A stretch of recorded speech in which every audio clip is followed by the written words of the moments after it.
Breakup হবার 15 বছর পর রাত 3টার সময় হঠাৎ মেয়েটার মেসেজ। কেমন আছো? কে আপনি? চিনতে পেরেও না পারার ভান করে, কেন ভুলে গেছো? তোমাকে কি চিনতে পারার কথা ছিল? চিনতে পারার কথা হয়তো না, কিন্তু ভুলে গেছো ভাবতে পারিনি। তো এত রাতে জেগে আছো যে? এমনি। তোমার বর কেমন আছে? ভালো আছে।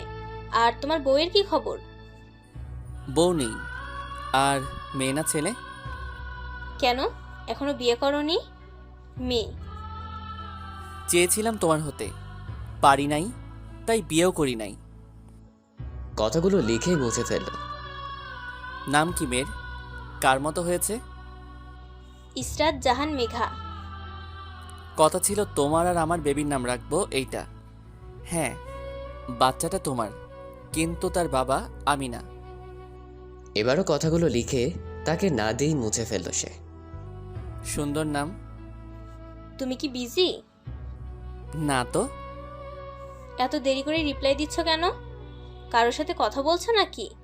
আমি কি তোমাকে বিরক্ত করছি? ছেলেটা বারবার মেসেজ লিখে মুছে ফেলছে, তাই দেরি হচ্ছে।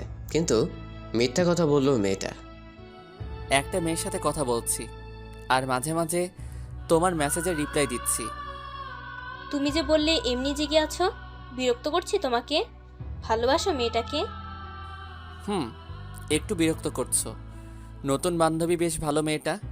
সে আমাকে আর আমি তাকে খুব ভালোবাসি। দেখতেও অনেক সুন্দর। আচ্ছা, তাহলে ভালো থেকো। আল্লাহ হাফেজ।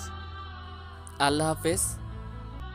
মেয়েটা ছেলেটার মিথ্যা কথা শুনে রাগে ফুলে গেল।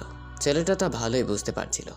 কি আজব না, মেয়েটা আজ অন্য কারো, কিন্তু ছেলেটা অন্য কারোর সাথে আজও সহ্য করতে পারে না মেয়েটা। এমন অনেক সম্পর্ক আছে যেখানে খারাপ থেকেও ভালো থাকার অভিনয় করি আমরা, আর সে আমার না, আর কোনোদিন আমার হবে না, তাকে ফিরে পাবও না জেনেও তাকে অন্যের সাথে সহ্য করতে পারি না।